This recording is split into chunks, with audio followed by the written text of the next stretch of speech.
The Heart's Dilemma. The morning sun drenches the vibrant African village in golden light. Women in exquisitely patterned bubus bustle about, preparing food and decorations.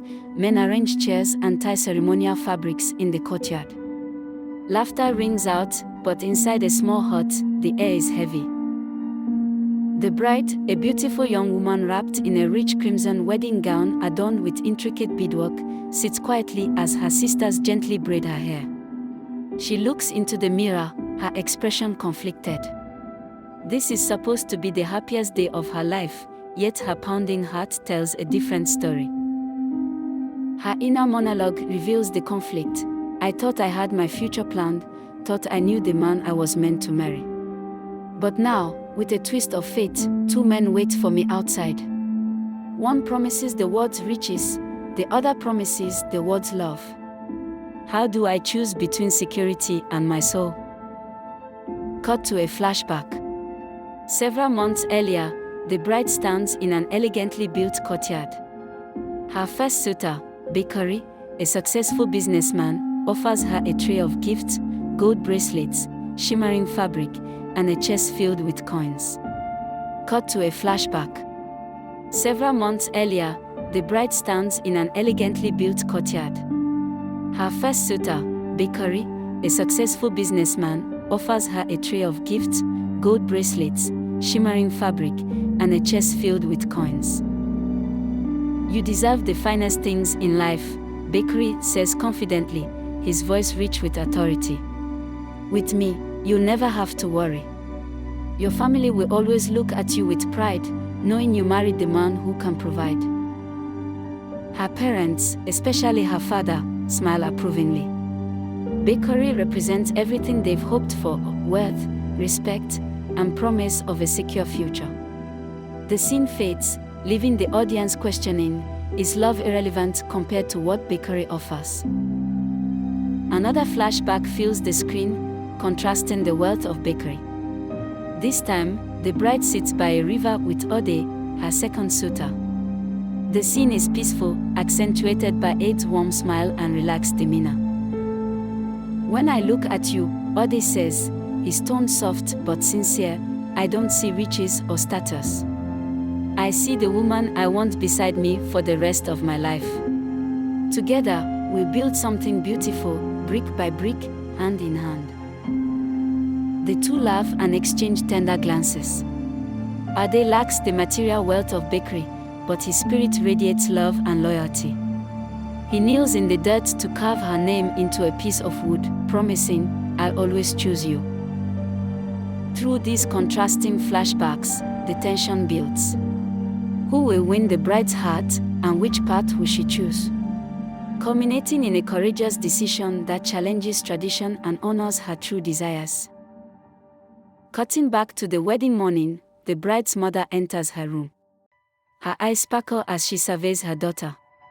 You look like royalty, she says, fixing a strand of beads hanging from her daughter's hair. But her voice softens as she continues, marriage is about more than love. You need a husband who will protect you, protect your future. Think carefully, my child. The bride's silence speaks volumes. She wants to ask her mother if she ever married for love, but she senses the answer in her mother's weary eyes. Around the village, the streets pulse with activity. Drummers strum out celebratory beats as elders carry out rituals under centennial trees. The weight of centuries of tradition feels both grounding and suffocating. The ceremony begins.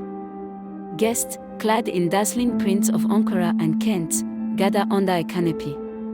Standing at the altar is Ode, beaming with pride and love. A closer look reveals his nervousness, his fingers twisting a small wooden carving, the same one he had marked with the bride's name. Just as the bride is about to step out toward the aisle, a commotion erupts at the entrance. Bakery's voice cuts through. Wait, he calls, striding into the courtyard dressed immaculately in flowing garments embroidered with gold. Gasps fill the air. Whispers ripple through the crowd. The bride freezes. Her father frowns, exchanging knowing glances with Bakery, who needed no invitation to declare his feelings once more. "I cannot let this happen," Bakery exclaims, his voice steady, commanding attention. "I love her, and I can give her everything she needs. Her family deserves that respect." From the altar, Ode looks on, his face dropping. He takes a silent step back, his grasp around the carving tightening. Now, both suitors stand beneath the same roof, the contrast even more glaring. Bakery exudes confidence and opulence, while Ode radiates quiet strength and humility. The contrast even more glaring. "I know your family loves Bakery's wealth," Ode says, finally speaking. He raises his head, his voice firm but gentle. "But I bring something no amount of riches can ever buy. I love her for who she is, not for what she represents or can give me." Bakery doesn't back down. "And how long will your love last when life becomes difficult? Love does not put food on the table or secure a future for children. I admire your heart, Ode, but I live in the real world, and so must she." All eyes turn to the bride. Her family silently urges her toward Bakery, while Ade's unwavering gaze pleads from the altar. In the silent pause, she slips away. Alone, she finds herself at the village's ancestral shrine. She kneels before the carved totems of her forebears, tears streaming down her face. "What is the right choice?" she asks, her voice breaking. "Do I honor my family or follow my heart?" A whisper of wind rustles the leaves, the stillness offering a kind of answer. She closes her tear-streaked eyes, gathering strength. Back at the altar, she reappears, her steps deliberate, her head high. She stands before both suitors and takes a deep breath. "Bakery," she begins, her voice trembling but growing steadier, "you can give me all the things this world values. But my heart, my spirit, they don't belong to you."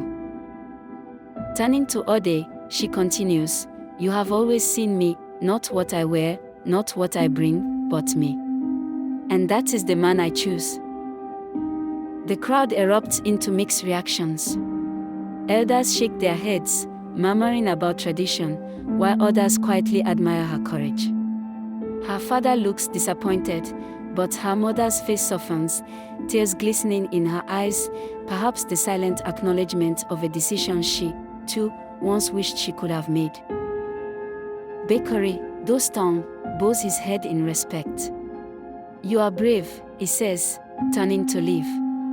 "I hope he loves you every day of your life." The bride places her hand in Ade's, and together they walk to the altar. The ceremony resumes, a smaller but more authentic affair now. Vibrant music plays as guests dance exuberantly around the couple. As the newlyweds depart, walking hand in hand toward the horizon, their silhouettes are framed by the fading light of the day. The bride's voice narrates, "This choice was not easy, and it may not make sense to everyone. But life is a series of choices that shape who we truly are. My heart is my compass, not tradition or wealth. And though the future remains uncertain, I know that I am walking into it with love, loyalty, and courage by my side." The message is clear: while tradition holds power, the heart's desires should never be ignored. For our ancestors dreamed of freedom, and that freedom lives in our choices. What would you choose, love or wealth? Share your thoughts in the comments below. Don't forget to like, share, and subscribe for more inspiring African tales.